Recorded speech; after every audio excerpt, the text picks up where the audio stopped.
विद्यार्थियों, आज हम बात करेंगे वह तोड़ती पत्थर कविता की मूल संवेदना पर।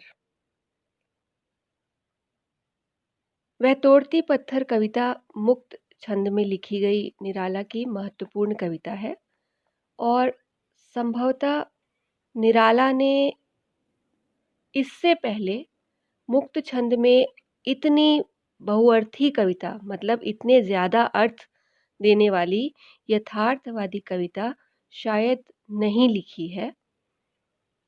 सन 1937 में जब इस कविता को निराला ने पूरा किया तो उन्होंने इसके शिल्प और काव्य भाषा के बारे में आचार्य जानकी वल्लभ शास्त्री को एक पत्र भी लिखा था कि वह तोड़ती पत्थर के काव्य शिल्प और काव्य भाषा में मैंने ऐसे ऐसे शब्दों का प्रयोग किया है कि आप उसकी जगह दूसरा कोई शब्द नहीं बदल सकते, वरना कविता की बुलंद इमारत दरक कर रह जाएगी।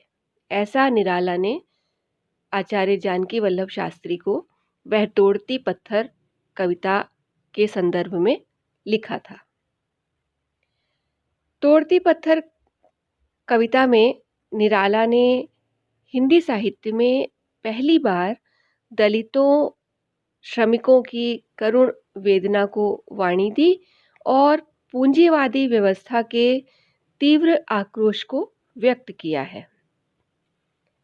निराला ऐसी व्यवस्था के समर्थक है जिसमें सर्वहारा वर्ग के अधिकारों और आवश्यकताओं को भी ध्यान में रखा जाए, वे भी मुख्य धारा का हिस्सा बनकर रह सकें, न कि हाशिए पर रहें। विद्यार्थियों, इस कविता में एक ऐसी मजदूर स्त्री का वर्णन किया गया है जो युवती है, श्याम वर्णी है और ज्येष्ठ मास की तपती दोपहर में अर्थात भरी गर्मियों में दोपहरी में बिना किसी छाया के लगातार लगन के साथ में पत्थर तोड़ने का काम कर रही है। यह स्त्री सर्वहारा वर्ग का प्रतीक है जो अपने द्वारा बनाए गए धनियों के बंगले को देखकर अपने आक्रोश को दबा लेती है। आक्रोश उमड़ता है पर उसको भीतर ही दबा लेती है।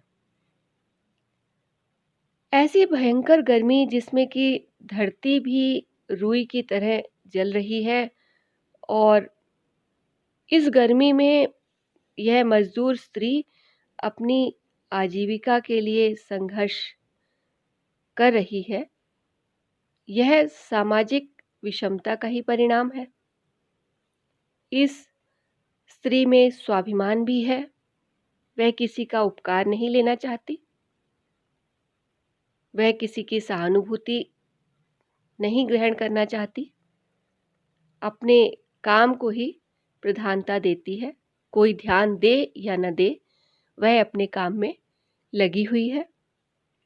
नत नयन प्रिय कर्मरत मन, गुरु हथौड़ा हाथ, करती बार बार प्रहार। यहाँ पर निराला संकेत करते हैं कि हर श्रमजीवी जब अपने स्व को पहचान लेगा, जब अपने आप को पहचान लेगा, अपने स्वाभिमान की पहचान कर लेगा, तब वह रूढ़ियों का, परंपराओं का, शोषण का, दमन का, इन सब का प्रतिकार कर सकेगा, इन सब का विरोध कर सकेगा, इन सब पर प्रहार कर सकेगा। यहाँ पर एक महत्वपूर्ण बात यह भी है कि निराला ने एक नारी के हाथ में हथौड़ा दिखाकर नारी के कठोर और साहसी रूप को, उसकी अस्मिता को भी दर्शाया है। कवि कहते हैं कि जैसे ही कवि ने उसकी ओर देखा, वैसे ही स्त्री ने भी कवि की ओर देखा। पर उसकी दृष्टि में अपनी दीनता के प्रति, अपनी दैन्यता के प्रति दुख नहीं था, आक्रोश था।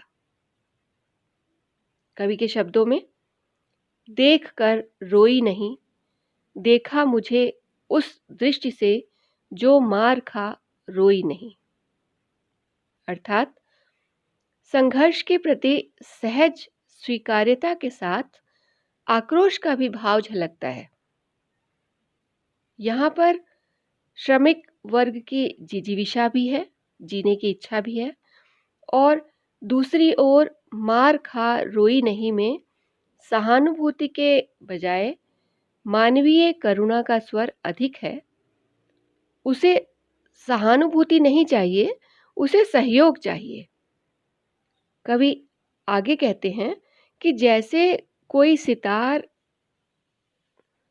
पर सहजता से अपनी उंगलियां चलाकर स्वर उत्पन्न कर देता है, झनकार उत्पन्न कर देता है, वैसे ही उस स्त्री ने मेरे हृदय की तंत्रियों को झंकृत कर दिया है, और उसके माथे पर जो पसीने की बूंदें दिखाई दे रही हैं और धूल में टपक पड़ रही हैं, गिर रही हैं, और उसके बाद फिर पहले की तरह ही वह अपने हथौड़े को उठाकर पत्थर तोड़ने के काम में लीन हो जाती है। लीन होते कर्म में फिर ज्यों कहा, मैं तोड़ती पत्थर। विद्यार्थियों, इस प्रकार हम देखते हैं कि वह तोड़ती पत्थर कविता में निराला ने एक मजदूर स्त्री के माध्यम से समाज में जो विषमता व्याप्त है उसका मार्मिक चित्र अंकित किया है, उकेरा है। पर यह उनके कला कौशल का भी परिचायक है। इस कविता में तत्सम शब्दावली की प्रधानता होने पर भी मुक्त छंद में लिखी गई यह कविता भावों की अभिव्यक्ति में पूर्णतः सक्षम है।